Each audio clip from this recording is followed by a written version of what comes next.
Well, today we have a real treat for you. We are here with Miss Barbara Gaskins, a personal friend and colleague of mine. Barbara and I both were fellows for Emancipate, North Carolina, and Education, Not Incarceration, which are two amazing organizations working in criminal justice reform. And that's what we're going to talk about today. So, Barbara, you have an extensive resume. Beyond being a social justice and criminal reform advocate, you are the founder of a reentry nonprofit, an author, the mom of three boys. Gosh, that's a lot. And you just finished up a run for the U.S. District 3. And that's just the Yeah. tip of the iceberg. So let's talk about your nonprofit, North Carolina Community Outreach and Wellness Center. What does it do? So we are a 501c3 nonprofit that was actually founded on the 8 dimensions of wellness, which are emotional, spiritual, intellectual, physical, environmental, financial, occupational, social, etc. It was founded to give disenfranchised individuals just opportunities to succeed, opportunities and assistance to succeed, to reclaim their lives and overcome challenges. Since I guess because I am in social justice, it has kind of transformed more towards reentry. So a lot of it now has been centered around reentry. So did you have an original vision for it, or it just morphed into this? It kind of morphed initially, once again, the vision, and I guess it's still here. Really, I just believe that people want a chance to succeed, but they have to have the resources. They have to have, it's more so just wraparound services. They have to be provided or afforded the opportunities to do better. So how many people does it serve? It varies. We honestly do a lot.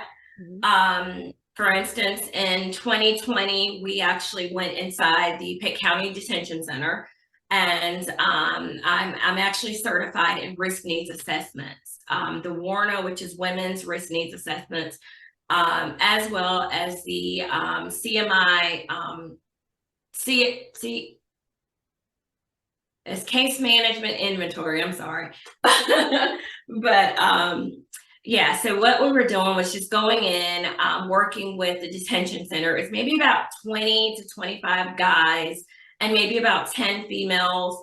I would go in and do the risk needs assessment, which of course provides the data or stats that they need, potential recidivism rates. But also what it did was it dived deeper into services that individual needed, individualized services. So for instance, if they needed mental health or substance use services, then we were able to link and coordinate that service for when they got out. I've also worked to train about 20 people in the concept of peer support and get them certified as peer supports. So you do have a bunch of certificates, a bunch of continuing education, and I think that's just like a lot and a lot of initials. That's what happens in this area of work. So I know you did peer support for a while. What was that like? So I'm a huge advocate for peer support. I do not believe there's enough in North Carolina. I'm strong on the mentoring base, and just I think that therapy is good. Just having the certifications, having the initials behind your name are good, but nothing beats that lived experience. Just having someone to say, I've been there, I've done that. I can relate with you. This resonates with me. This is what worked for me.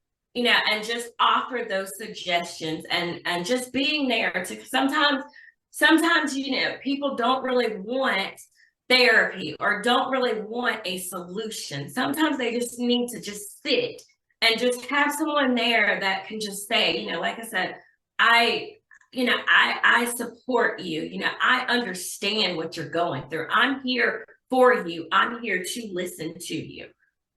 Yeah, like in my own personal life, I had some struggles with addiction, and during those times I had a friend of mine that was also had been through addiction, but she was just doing good. She was getting her master's and stuff, and I just having her as lived experience. She wasn't really doing anything for me other than just living her own life. But I saw that like she was able to do that and be happy, and that just was enough for me. That was really all I needed at that time, so I definitely agree with that. Like I feel like it's so hard to get people that have lived experience. I think there's a lot of barriers to that as well. So you know I'm I definitely believe in that. So I know that you have some lived experience yourself, and is that what made you want to go into this area of work? Actually, yes. So, as you had mentioned, I do sit in front of everyone, as the former candidate for United States House. But, prior to that, like I love speaking to our youth because, my brush with the law came in as a youth. My brother and I, internet was really new, and we went on phonehog.com and we're getting phone minutes, free minutes, or so I thought. Come to find out it was actually a calling card that my brother had used, which connected that it was my aunt's calling card. Being that he was 15 and I was 17, I got charged with everything.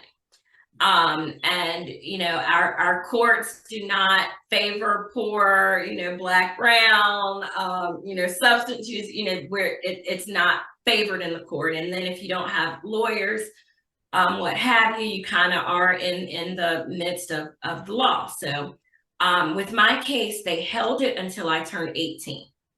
After holding it, I did probation, I paid restitution. As I said, I have a bachelor's in behavioral science. I have a master's in justice and security, 2 credits shy of a second master's in special education with certs in art, response to intervention, and emotional behavior disorders. Guess moving forward, like I actually work in mental health and substance use, providing substance abuse assessments for those coming out on parole and probation, and for probation, for the probation officer or office in Craven County. And so the JDM loved her to death, and she offered me a position. But once they pulled up that background, it never left. To this day, when you pull up the background, and even though it was something as minor, as calling card or using calling card, it still shows up as 100+ charges and a 37-page criminal background.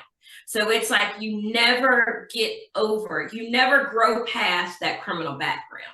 So yes, it has been it has played a huge part in me getting into this field. And even more so, I'm not sure if you've heard, but I lost a brother prior to primaries, May 14th, due to a fentanyl overdose. Oh my And goodness. I'm so sorry to hear that. yes, and so he had just gotten out. We were trying to get him re-engaged back into society. We were able to get a birth certificate. When it came to get a social security card, we couldn't get the social security card because we didn't have an ID, and vice versa with the ID. So it's so many barriers, even though it's like you go in, you do your time, you pay your debt to society, but it's like society never really forgives you. And if they do, you still hold that stigma. And thankfully, it was a misdemeanor. It wasn't, a felony. So it held me back, but it didn't, kind of hold me back to the point I couldn't kind of over or succeed, so to speak. But had to really create, when it comes to it, you have to create your own lane. Like, society, yeah. But, it's really hard after release. It is, yeah. Do you find that most of the clients that you work with are like receptive to your help? Do they want help?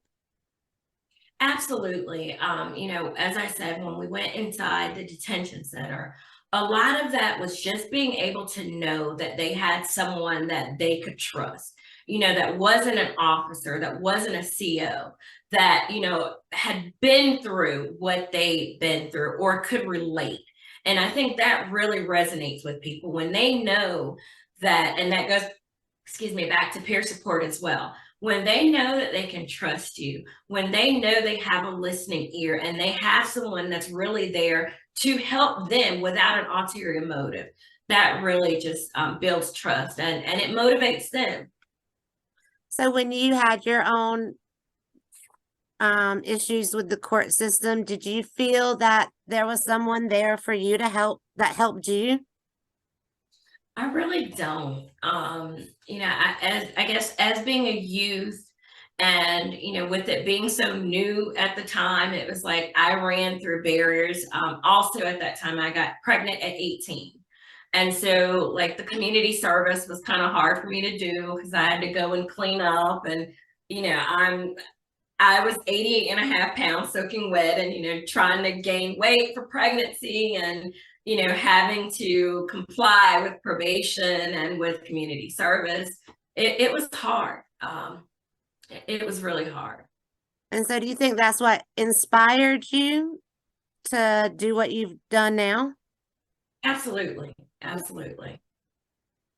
Okay, we're back. So let's talk about your path to education. So you got your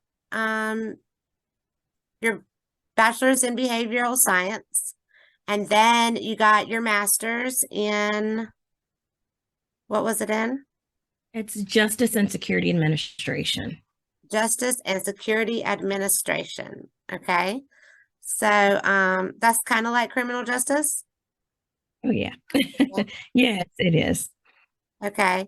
And then what did you do? Like, or I'm sure you worked during that time, or did you just go to school? I worked. So a lot of it, I guess, behind me getting the degrees was because I did a lot of services. And initially, I was going to pick community and working, and I worked several group homes.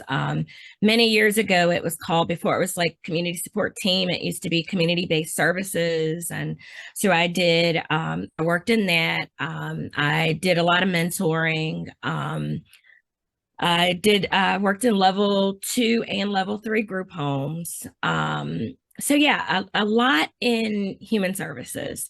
From there, it kind of switched over to substance use, but between human services or mental health and substance use, that's been my field. And I wanted to get my undergrad because, by going to Pitt, I was sat down by my professor and he told me, he said, well, if this is what you want to do, then I suggest, you move towards a 4-year degree at least instead of a 2-year. Mainly because, DHHS, the way that they certify you, if you have a 2-year, you're still a paraprofessional. Once you get your 4-year degree, without any experience, you're an associate professional. And then once you move or have your degree and then you work 2 years in the field, you're a qualified professional. So they graduate you after, getting your degree. And so I wanted to be, I guess, the most helpful and beneficial that I could. And since I had so much experience, I wanted to go ahead and move towards that 4-year degree. So what do you think is the most important, like, certification or training or that you got? Because like we said earlier, there's a lot of options and, you don't have time to get them all. That's I had somebody recently, I told them I was going to go get my licensed clinical addiction specialist. And she said, well, you need to get your licensed clinical social work. And I was like, I would rather work specifically with people with addiction. And she's like, well, you're broadening your lane. You need to broaden your lane so that you can work with a lot of people. So there's a lot of choices out there. Which one do you think benefited you the most? Well, I did become nationally certified in reentry. And so I think that pretty much rounds everything. Um, so yeah, I would say the national certification in reentry, but I would also say it's really important to just stay abreast on the field. As I said, I have worked with probation and parole with substance use assessments. And, what I was finding out at that time was that they were sending people to either port or RHA.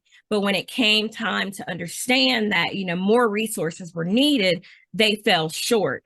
And so, I had made a lot of connections and have made a lot of connections through different states. I have connections in Missouri and Mississippi and Arizona and California and New York and Maryland and DC. So really just staying abreast and just staying in the know of what's going on. I would suggest any and all trainings or summits or once again, just staying in the know and understanding. Once again, it goes back to resources and just understanding the importance of just working with people and seeing them, where they are and helping them from where they are and moving them or helping them move to where they want to be. So you wrote a book, yes? I did. And did you, in working in the industry, did you feel like the book was needed? Like that there was a hole, there wasn't the curriculum available? Absolutely. So the book is the North Carolina Pre-Release Blueprint. And what it does, I don't know if you're old enough to remember phone books, but but back in the day, we had phone books and you could, whatever you needed, it was there. And that's really what I wanted to bring in that book or to piece together in that book. Because as I said, when people get out, it's just so hard. You have to start probation, which starts your probation fees. If you have a child, you have to start paying child support. And with that being said, it's like, where do I start? There's people that have been in there for many, many years that don't even know how to use a computer. So, the book just puts everything at their hands, and it's not meant to supersede anybody. And it's actually in the hands of DPS right now. They're looking into using it at their reentry prisons and then purchasing it for the jails and the prisons within the state. It has applications for if they need their driver's license.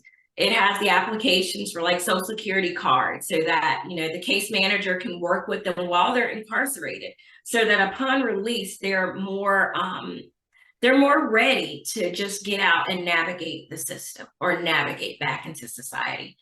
And potentially, of course, hope to decrease their chances for recidivism.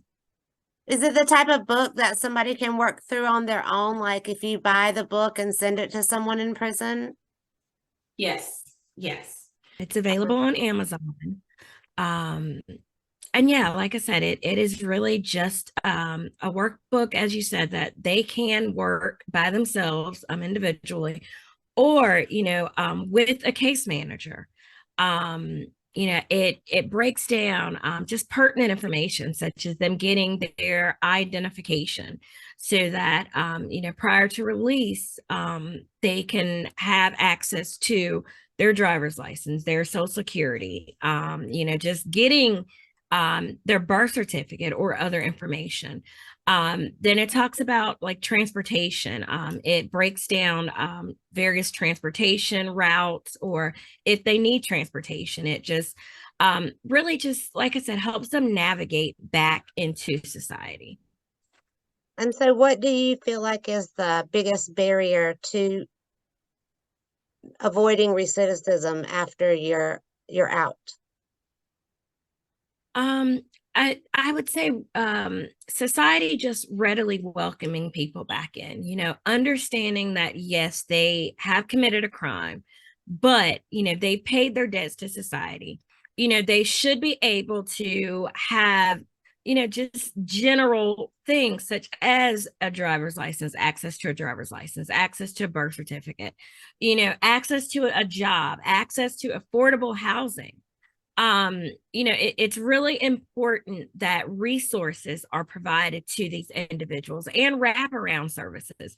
If they need mental health or substance use assessments or treatment, have those services readily available, access to Narcan.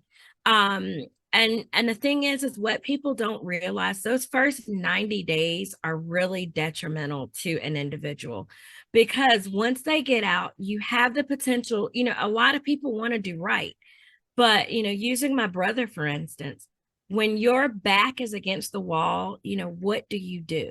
There was a job lined up for him, but he couldn't get simple forms of ID so that he could actually go to the job. And of course the streets are very welcoming back, and that's what happened. Ultimately he went back to what he knew. It was almost like, I tried to do better. Society isn't welcoming me. I'm not provided resources, I'm not provided the help that I'm crying for or that I need. With him, like I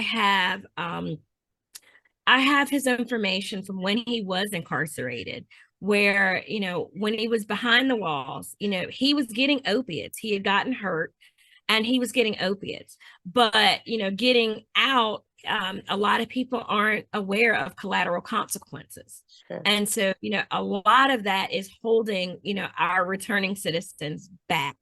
And like I said, even though they've done their time, even though they've done everything that they were asked to do, it's like they're still being held back, they're still behind walls.